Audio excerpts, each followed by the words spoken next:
it happened to be a freelance reporter who wrote for People, Boston Globe, New York Times. I started telling her the story, and she was like, "Oh my gosh, our editors are looking for, people who started a business for a very personal reason." And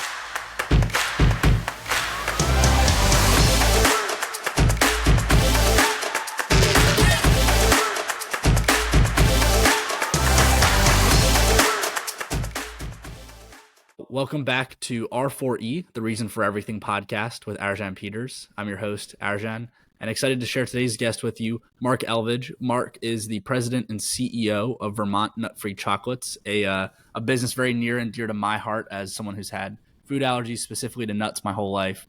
I came across Vermont Nut Free Chocolates driving back on a family vacation down Canada through Vermont, and we saw an exit or a sign on one of the billboards in town that said, "This exit Vermont Nut Free Chocolate." So we took an exit off the highway, and we're just amazed by your all's facility and have been repeat customers year over year since then, just because of how amazing your all's facility is. But with that, want to welcome you to the show, Mark, and give you a chance to introduce yourself any further outside of what I've just teed up there.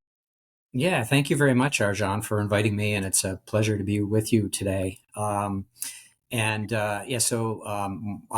Elvidge, and president and CEO of Vermont Nut Free Chocolates. My wife and I co-founded the company back in 1998. So we'll get into a little bit of the story as we get into the podcast, but it's kind of where we're at. No, it's great to hear. And I wasn't sure if you and your wife ended up founding the company or you had just taken over at a certain point. So I'd love to, let's jump in there maybe and starting back. So you're based in Vermont, obviously. Were you born and raised in the Vermont area, or where's home for you originally? So I was actually born over in Plattsburgh, New York, to Canadian parents. So I actually grew up in Canada. So luckily I have dual citizenship and can live and work either side. And my wife, Gail, is a native Vermonter. She was born and raised in Vermont. Excellent. Yeah. And then you just have stayed put for, I guess since you and Gail met, or how did that come to be?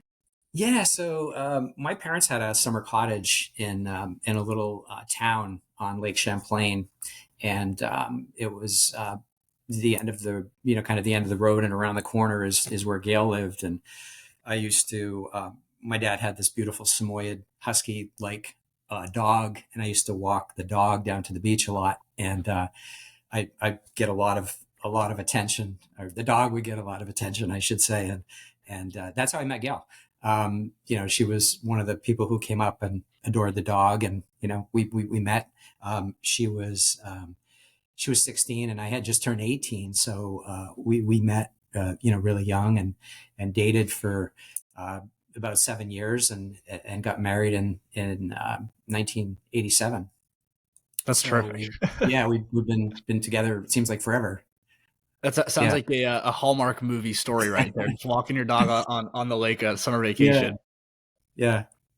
That's excellent. Okay. And so at that point, you guys end up getting married, and then I'd love to know the story of how Vermont Nut Free Chocolates came to be. I have some guesses, but I'd love to hear it right from the source.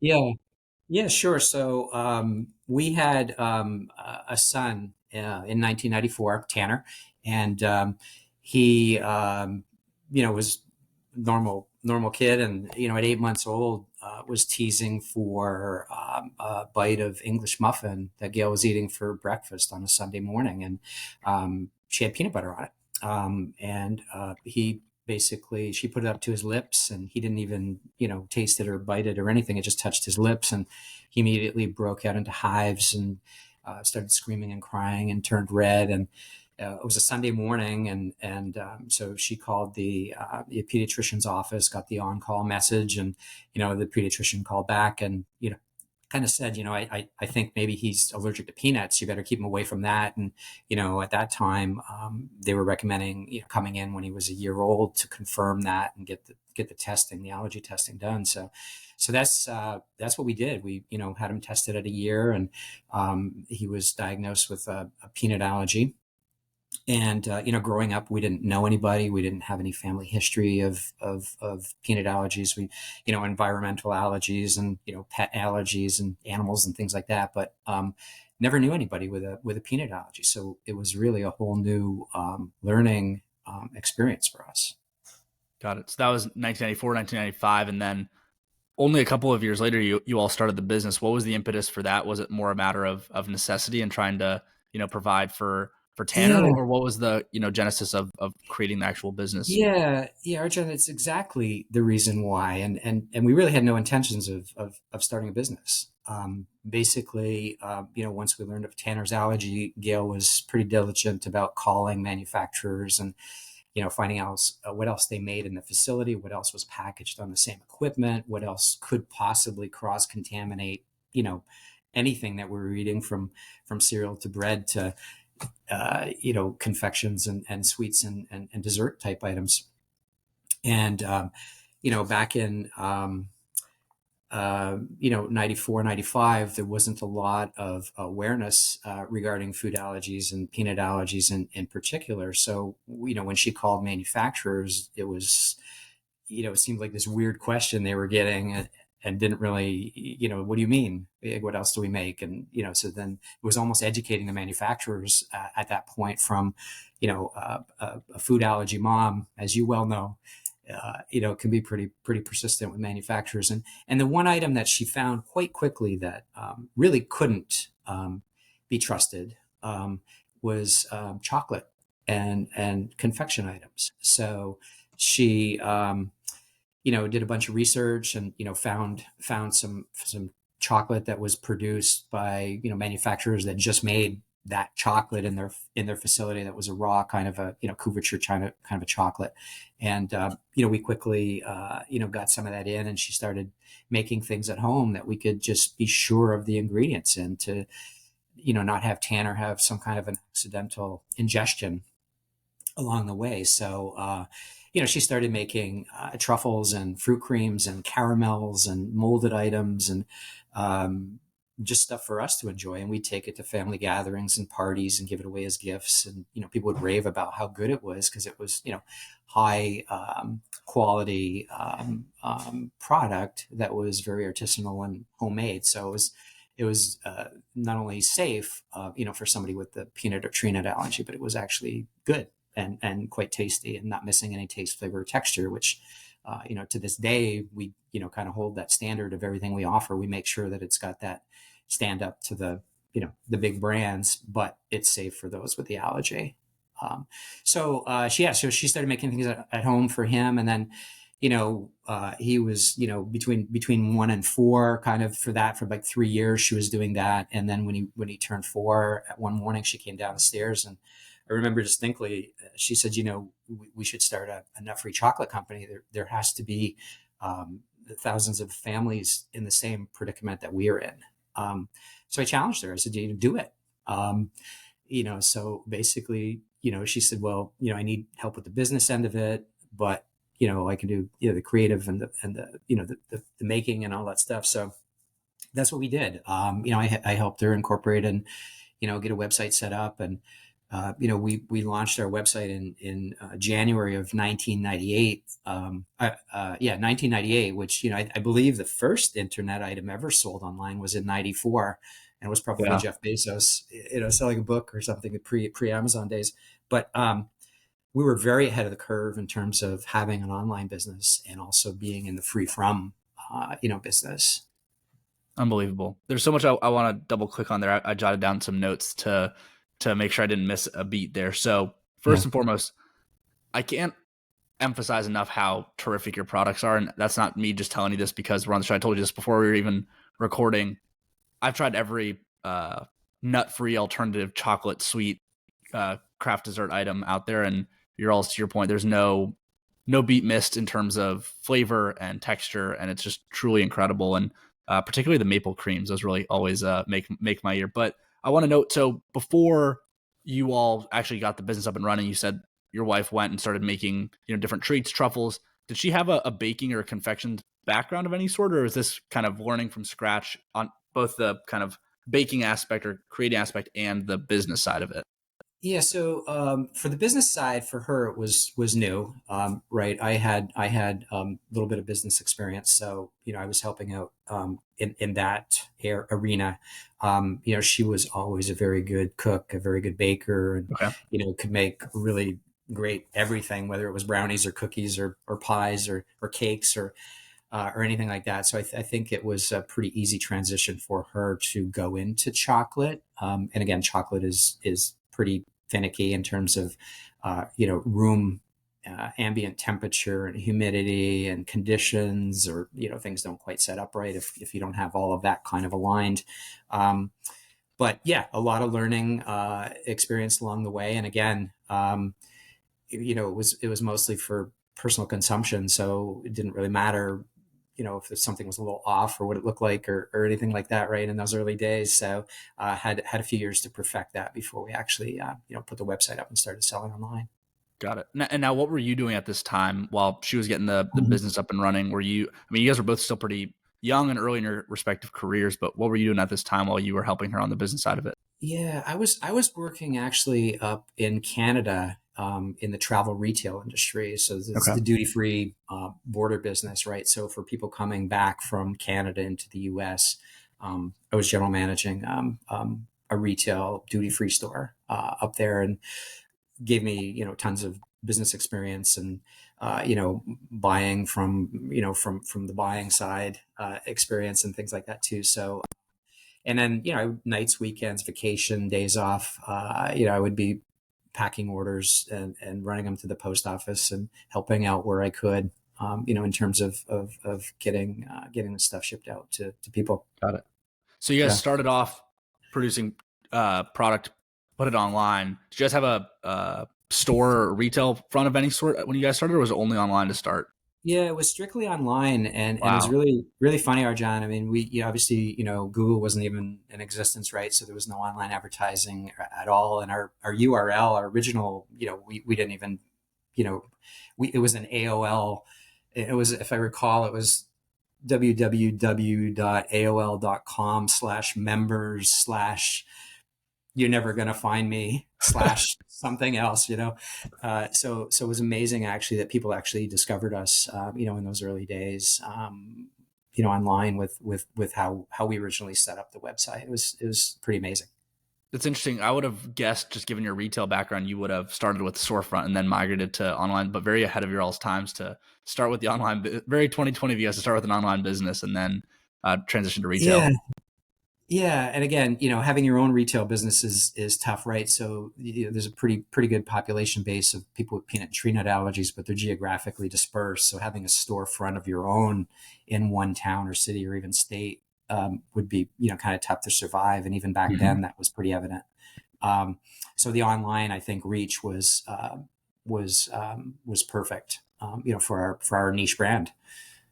Super interesting. If I had a data team, I'd have them look up the number of businesses that started online and transitioned to in store at Yeah. that time period. It was probably very, very little, especially compared to today. It's a complete inverse of today. To that end, at Mm. what point did you guys transition out of the garage and packaging and shipping out of the post office to having a manufacturing site? So we were in the house. We were in the house since from '98 when we started. Um, I'm sorry. Yeah, '98 when we started. And we were in the house about 2 years, maybe a year and a half, and then it quickly became pretty evident that Gail had two people coming to work at our house, to help her package and wrap and foil wrap and bag and tie ribbons and things like that. And it was her aunt and another family friend, at that point. So we bought a little kind of old Victorian house that used to be a real estate office, and prior to that, it was like a priest's house from a church in South Hero, and we made a little factory store there and a retail front, and we did our manufacturing and our shipping and our order taking and all of our storage of packaging, in there. And that building we were in for about 4 years, but we outgrew it in two. After a pretty big People magazine article hit in November of 2000. So that kind of blew us out of that building. So it was in that building we started to sell a little bit wholesale channel. We weren't really pushing the wholesale channel, but retail stores would call us after having customers who bought online go into their store and say, "Hey, you have to carry Vermont Nut Free because we buy it all the time, and we'd love to just pick it up with our grocery order in your Right, store." So right. kind of that the mail order kind of build drove our retail partnerships, and even up until very recently, it was pretty strong builder of the wholesale channel. Super interesting. Now, how Yeah. did you guys get into People Magazine? Was there an editor that had some child with nut allergies, or what Um, was the background there? it was really funny. We were doing a little bit of a trade show in Burlington, Vermont, which is the closest big city to where we were up in the Lake Champlain Islands, and I went down and at lunchtime, left the tabletop. It was a little tabletop show, and left the tabletop show. Went down and bought a sandwich and was going to grab lunch, and there was really no place to sit, and there was one little spot left between two people. So I asked the lady that was sitting on the left. I said, do you mind if I sit here? Is it saved? And she goes, no, have a seat. And it happened to be a freelance reporter who wrote for People, Boston Globe, New York Times, and some other publication, I think Parents. And I started telling her a story, and she was like, oh my gosh, our editors are looking for, people who started a business for a very personal reason. And, they want us to kind of pitch those stories. So she goes, can I tell them your story? So that kind of, happened, and they kept asking for more information. And then, they sent a couple of people, they sent a photographer and a reporter up for a weekend to Vermont and spent, a couple of days with us and in our house and in our facility and get tons of pictures. And we ended up having a 4-page spread just about Vermont Nut Free in November 2000. And we had just moved into our building in South Hero, and that's what kind of blew that one out of the water. And the phone, Arjan, today still rings from people who saw that article, because that magazine just sits around, right? It's in waiting rooms, it's in doctors' Right, offices, right. it's everywhere.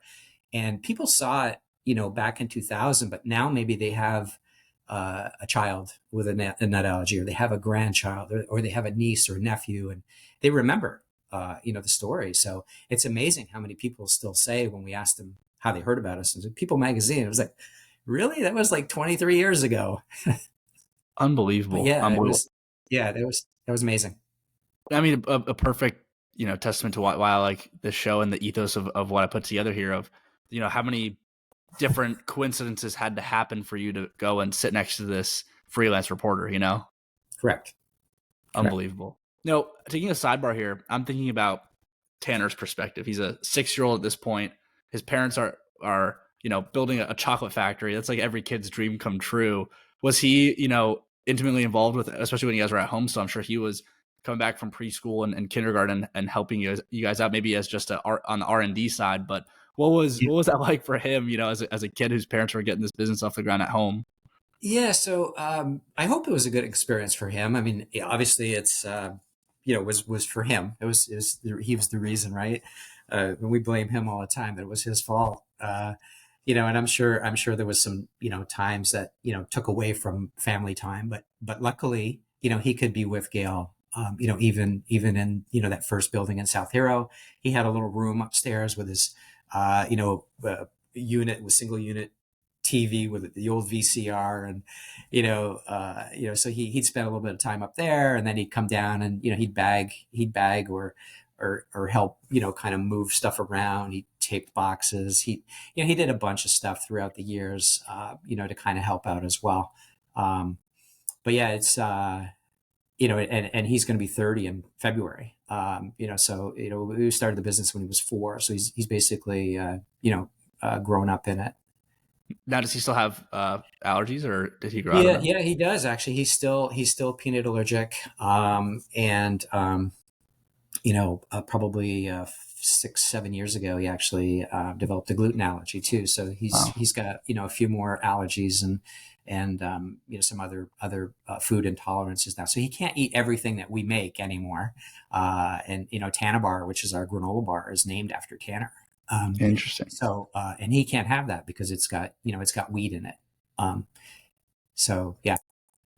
So it's interesting. I mean, the irony for you all in some ways is that the best case scenario as a parent is your business isn't necessary for you all anymore because he outgrows his allergies, and now it's kind of bifurcated with the gluten allergy and everything too. But it's an interesting, case study as a business leader for you and your wife, in that if the best case scenario is that Tanner outgrows his allergies and you guys don't have to run this business anymore, but now it's become this whole other beast of itself. But what started off as just a solution for a problem for your family has turned into this massive enterprise. And so to that end, you guys got that People Magazine piece that blew you all up. You had just signed the lease for the new building. What was the next step in that journey? You guys upgraded to a new facility, or what was the next step there for you? Yeah, yeah. So we outgrew that building in 2 years. And again, we had purchased that building, so we actually renovated it and gutted it and spent quite a bit of money to fix it up. And so we started talking with an industrial park up near our home in the Lake Champlain Islands, and they agreed to build us a building in that industrial park. So once that was ready, we sold the building in South Hero and moved into the industrial park in Grand Isle. And originally that it was a 7,500 square foot building, and we took 3,800 of it. There was two levels, but it was kind of like a walkout access, lower level, so it looked like from the road a single level building, but it was equal space on both levels. And we took the entire first floor when we moved in there. And I remember from our South Hero location, taking a lunchtime tour with our then 10 or 12 employees to that building. And we walked in, and there was no walls or anything yet. It was just this huge open, a floor. And everybody was saying, "Oh my gosh, what are we going to do with all of the space?" So we moved in there, and we quickly needed to take over some of the downstairs. So we, did some renovation in there, dropped a stairway and a conveyor and access to downstairs, and bought some more. We bought a flow wrapper and a chocolate enrober, one of the 20-foot long piece of equipment, and a granola bar forming machine from Germany. So we, made a pretty big move. That was in 2012 that we did that, and took over that extra space down there. And then we outgrew that one too. I mean, we couldn't stage pallets or really go after wholesale business or distributors and, have a place to really stage, finished goods or even raw ingredients or packaging, right? Staging it to then be able to put it into the production process and then ship it out of the building. So we were kind of limited in how we could grow during those years. Mail order was always, our number one channel, and continued to grow every year, that we've been doing it. But the wholesale and distribution channels were kind of delayed a little bit by being in those smaller facilities. Yeah, that makes sense. I think that was the facility that my family and I stopped into a couple of, I guess, a decade ago now. Yep. What's interesting to me, I mean, especially before, the internet really continued to take off in the late 90s, early 2000s, as you're getting this business off the ground, how did you, I mean, even going and figuring out a granola bar manufacturer or a machine manufacturer, how did you go about figuring these things out? Was it all just desktop research, or did you have a mentor in the industry that you were leaning on for some of these things? Because I mean, even the chocolate embalmer, I wouldn't know where to start. Nowadays, different with the internet, but 20 years ago, I wouldn't even know where to start to dig into something like that. Yeah, it was, a lot of stuff. We started out manual. Anything that we launch, it's always a manual process, right? So we make them by hand. We figure out how to do it, and then we kind of do like a soft launch just to our mail order customers and test it and making sure that it's going to be a viable product. And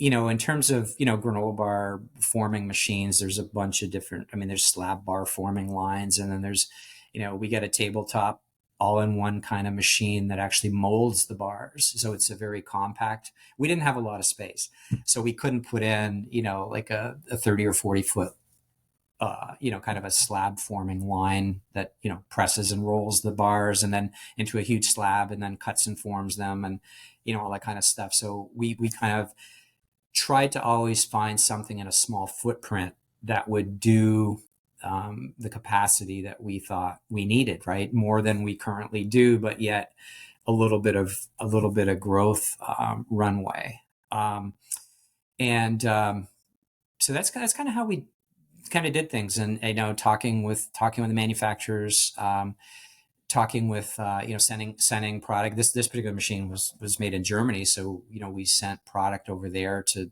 them, run it, and see how it performed and held up, and they shipped the product back to us. And so then we bit the cost and purchased that piece of equipment. And it's not cheap. Anything in the food processing world is very expensive equipment, and we've always purchased new equipment, right? Because we don't want something that's been used for nuts or peanuts in some previous facility that could have some kind of a carryover cross Yeah. contamination risk. So it's cost us a little bit more from that perspective in terms of the equipment we purchased over the years, but that peace of mind has been worth it. I don't know if anyone else listening can resonate with this, but the images that keep going through my head as you're talking through the manufacturing is, did you ever watch the show Unwrapped, Mark, back in the day? Yes. Yes. I keep having these conveyor belts, the Yeah. montages, B-roll of the conveyor belts running through my head as you're talking through this. Yeah. And we're recording this at 9:57 in the morning for what it's worth. And now all I can think about is chocolate. But I guess I'd be curious, as you're going and building out this business really in a completely greenfield space for you, other than, again, building a business out of necessity to take care of your kid. What were some of the challenges that you guys were, facing as entrepreneurs and building a business from scratch like this? I think it's the challenges that any entrepreneur has building any business, right? Building a CPG brand from scratch is a challenge, right? In itself. Um, you've got to figure out, how do you package it? Do you need equipment for packaging it? Where are you sourcing your ingredients? Do you have a consistent supply? Because you're buying small quantities, your cost of goods is necessarily, perhaps higher than, the big manufacturers that, can sell a granola bar on the retail shelf at grocery after distribution and trade spend and broker fees and everything. It's still less than costing you to make it in your small facility. So that's always been a challenge. The good thing, I think, the internet was really great to us, and we really developed a loyal long-term customer base early on. So we knew that we could launch things kind of very nimble and be kind of adaptive to people's requests. Like they said, "Oh, can you do a crispy bar? Oh, can you do this in white chocolate?" So it's pretty easy for us to do that, and then just kind of a lot of the stuff when we launched at Arjan in the early years, it was in a cello bag, heat sealed on each end with stickers, front and back, and some of our products today that aren't huge volume that we just do some seasonal, direct to consumer stuff is still that way. So finding, employees that can, help you do what you need to do, finding or being able to fund, your operations as you go forward, right? Because as you well know, working capital is a big pipe, right? And every year that pipe gets fatter and fatter and a little longer, right? And that's money you never see again, because that's your inventory. It's it's all your packaging. It's all your receivables and and then that pipe just grows. That's money you don't have to put back into the business, obviously, to launch new products and get into retail, which is a whole different thing if you get into the paying slotting thing and all that things, which we kind of try not to do that and have some really great retail partnerships. But I think any of the challenges that you have starting any business, we experienced. The good thing for us is, we were kind of home based. We were kind of organically grown. I still had, up until 2012, that outside full-time job.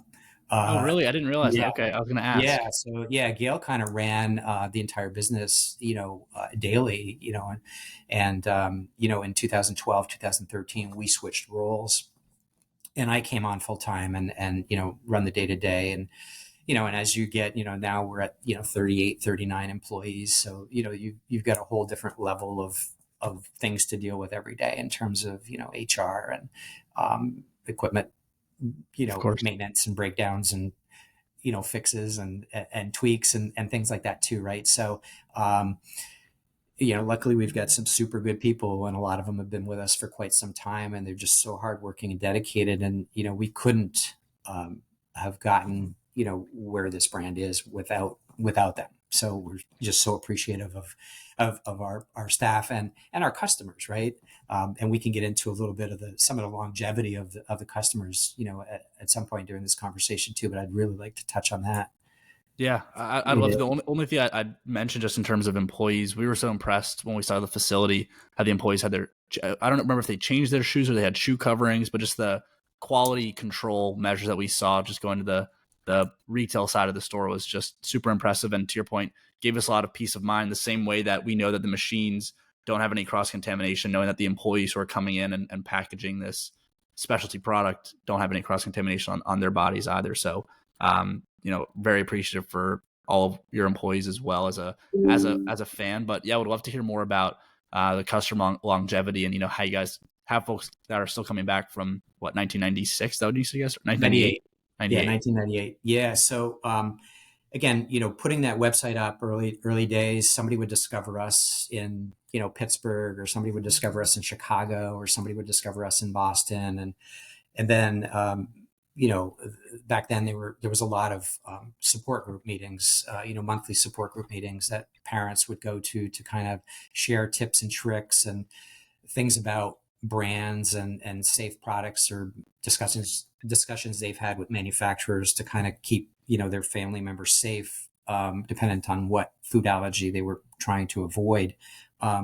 So, the next day from those support group meetings, we would get, 10 or 12 inquiries, either through email or a phone call, and say, oh my gosh, somebody just told me about this. Is it true? Do you guys really make nut? How do you know you're nut free? And so you have to, tell them the story. And yes, we're parents of a child with a life-threatening peanut allergy. So yeah, we get it. And we know, how severe, these reactions can be. So talking with customers gave them a really good, kind of peace of mind, comfort level with how we do things and what we were doing. And not only that, but why were we doing it? And that's the big thing, right? The why. So, a lot of families discovered us when their children were 4 and 5 years old, as Tanner was when we started the business. So they started buying things for us that they could be sure were peanut and tree nut free, and they didn't have to make it at home or go trust a big brand that didn't have any labeling on it. Right. And who knows, kind of what else that had touched along the way. And so they discovered us at a very early age, and they would buy it for birthday parties, for family get-togethers, for, a swap out snack for daycare or preschool or elementary school, so the teacher could have a little basket for that child that was safe, to hand out if somebody brought in cupcakes or birthday things, that weren't necessarily safe for some other child in that class.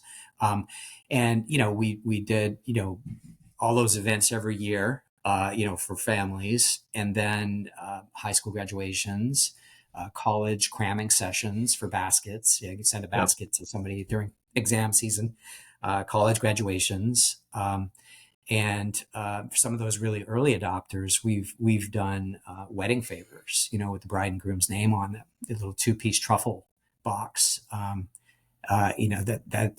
that we've done, for these really, really early adopters to our brand. And that is just so gratifying. I mean, that it doesn't, get any better than that. That is like goals, in terms of a brand owner kind of thinking about, what they built and the value to the customer.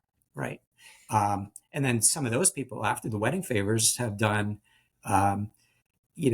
baby shower gifts and christening, or bar mitzvah type things.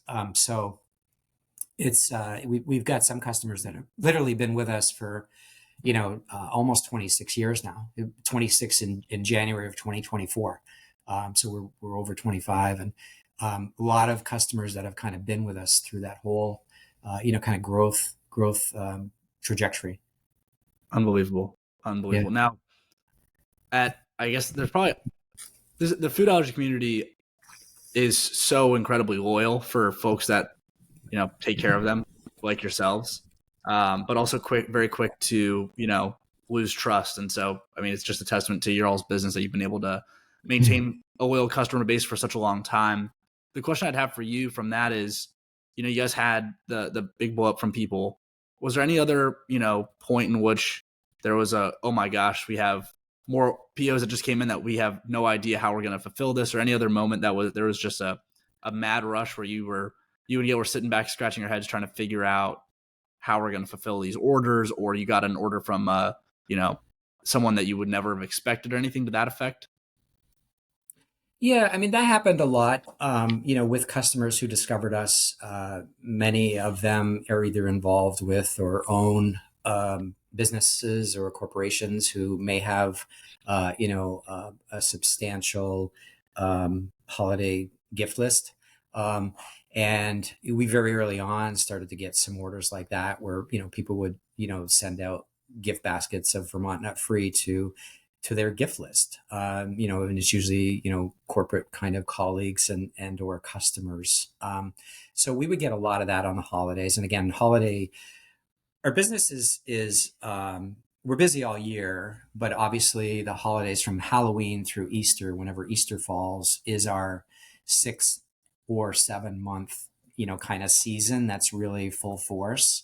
And when those holidays roll around, particularly with our online business, it grows. Our list of discovery and customers who find us every year is increasing, continually.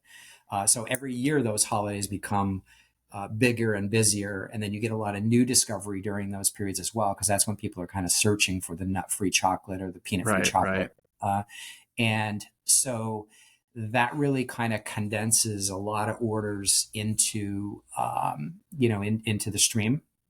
So even today, with 38 employees and we're in a almost 18,000 square foot space now, with 2 separate production, rooms, to kind of separate the allergens that we do have in the building as well.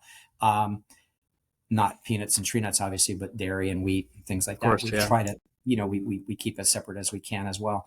But even today, we're scramble to fill orders every day to kind of meet the demand and get the stuff delivered on time for, people's expectations for the holiday.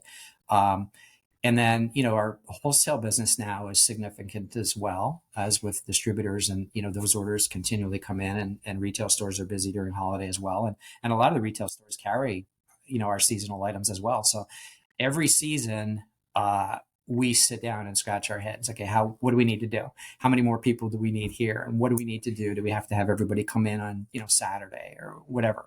But we get it figured out, and we make it happen. And everybody here is just so, kind of engaged and committed, and when we get that, order pile clean, it's just like, yeah, we did it. Unbelievable. And yeah, I mean, I've witnessed it firsthand. It's truly incredible. Now, as we round out here, as we're getting into your all's, you said what, 27th year now, going on to 26th year, going into next year? Yeah, we turned 26 in January 2024. Yeah. So as you're going into your 26th year, what's to come? What are you excited about? What are you focused on as a leader of a business? What's top of mind for you guys as we get into the new year here? So I have to tell you too, I mean, doing this for quite some time, and I'm still energized every morning to wake up and come into work, to just see what's next and what we can do, and, help work with our team, who is so incredible and dedicated to just get everything done. And again, it's not like we've just, I think we started with five items out of our house when we started in 98. Right. And then we might've had a couple of Halloween items and a couple of Easter items. And now we've got a 3 or 4 page kind of a, flyer of each season. And I think we have about 500 plus SKUs with all of the different flavors and shapes and formats and variations of holiday and everyday items. So, we're continuing to listen to our customers' requests. We've got a pile of them, believe me, of people that they, would, or things people would like us to make for them because they'd like us to be their one-stop shop. So we've done, over the past several years, we've done a lot of, kind of innovation. I mean, we launched nonpareils. We did sun blossoms, which is, sun blossoms are it's a sun butter filled cup. It replaces a peanut butter or nut butter cup, and they're absolutely delicious. We bought a really nice one shot, brand new from Italy in 2020 during the pandemic. It's a complete line that does that product for us. And it's selling super well, and they're so delicious. So we launched that. We have some sun blossom extensions coming in Q1. Excellent. And this year, for the first time this fall, we launched a hot cocoa bomb, which is the ball of with the hot cocoa mix and the mini marshmallows in it, and you put that in the cup and pour the hot water or the hot milk or milk alternative onto it, and it creates the cup of hot chocolate, and those are doing super well, and that's a brand new item this year. We have some caramel line extensions coming in Q2 of 2024. And then we're also working on, I did mention, we've got 2 production rooms. We've got one production room has our more allergens, right? So it's currently got, it's got the wheat, right? Because we do our chocolate covered pretzels, which are our best selling item. And then it's got more allergens. So there's some sunflower butter in there, which isn't an allergen, but some people do have that allergy. So we try to keep it separate in that room. And then currently we have egg in that room as well in 1 or 2 products. Which, by the way, we're on going to be eliminating egg from our facility during 2024. So we're actually going to remove egg.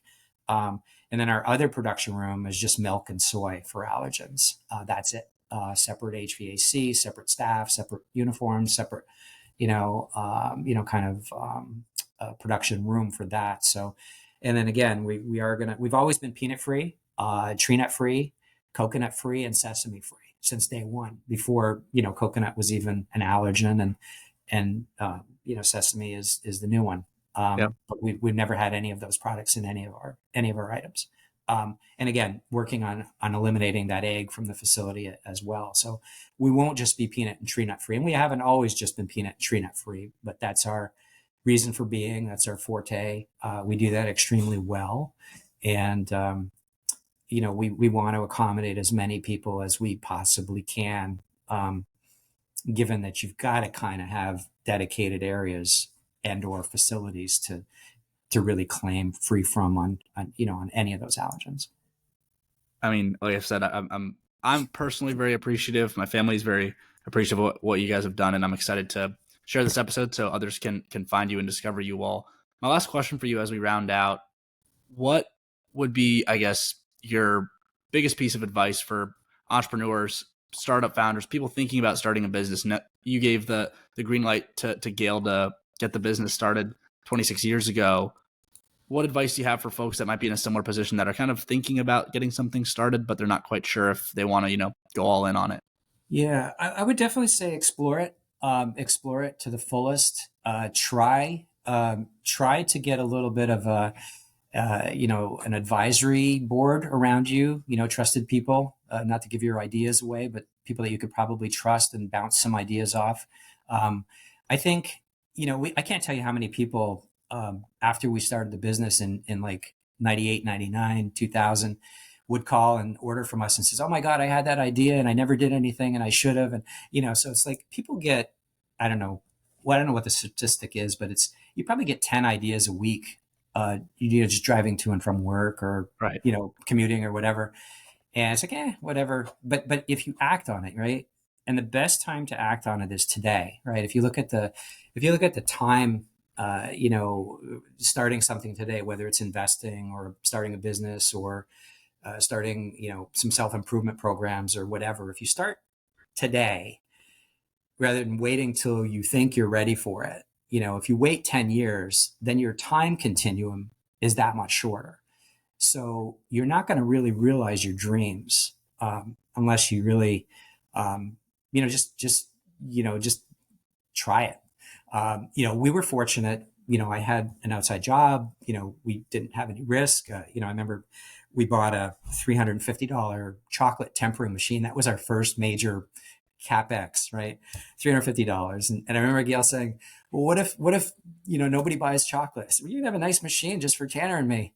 Yeah. There And you go. it's like, it's $350, right? Now I know things cost more than that and, whatever, but if you can figure out a way to start, we manufacture, we have a facility. A lot of people that have ideas for brands can find a co-manufacturer, so you don't necessarily need to do the expenditures and the Right. capital expenses there. But it still takes money to build a brand. But I think start where you are, explore it, reach out to a respected member in the community. People are pretty helpful and want to kind of mentor and perhaps coach. That could give you some great ideas and save you from reinventing the whole wheel. You definitely got to do a lot of work. But I think, just doing some networking and starting where you are. But I would say don't really put it off. No, I mean, a ton of recurring themes for what my other guests have spoken on before. The most interesting one that you mentioned is, in my opinion, at least, is about the calls that you would get from other people saying, hey, we've had this idea, we just never acted on it. Rick Rubin, who's a music producer, he just published one of the best-selling books right now called The Creative Act. And he talks about when you have these ideas, it's your duty to act on them when they come to you, or you have that download from the universe or system or whatever you want to call it. Because if you don't, somebody else will. And Exactly. So more power to you guys for, actually putting yourselves out there, building the product and creating a fantastic product for not only Tanner and your family, but for so many others. And as we wrap up here, I'd love to give you a second for any closing thoughts, and then let us know where folks can find you and Vermont Nut Free Chocolates to get in touch and figure out and test out your all's amazing products. Yeah, so not really a lot to add. I mean, I think I pretty much touched on everything, about the company history and story, and our excitement to just kind of keep growing the business. We've got a lot of customers today as well that don't necessarily have food allergies. They tried it because the family member had it in their house and they thought it was the best tasting chocolate they've ever had. So, a lot of people discover us in retail stores and buy our brand because it's good. Whether they have a food allergy or not. And I just think that, we're so thankful again for our team, and our customers, who have put trust in us for so long. We try to listen to customers. We try to provide them the products they're asking for. We certainly, I think we have knock your socks off customer service in terms of taking care of people. If something melts along the way, or something gets damaged in transit, we replace it, we credit it. We want people to be happy with our brand. You can find us online at www.vermontnutfree.com, and Vermont is all spelled out. You can look me up on LinkedIn and be happy to connect, with anybody. And you can find us also on our website. We have a wholesale page with a store locator too, that you can find a lot of the store locations that carry our brand. A lot more in the Northeast and New England area than anywhere else in the country. But we're working on that. We've got a lot of white space in all channels. So we just want to keep doing what we can to give people the product that they really want to have and can enjoy.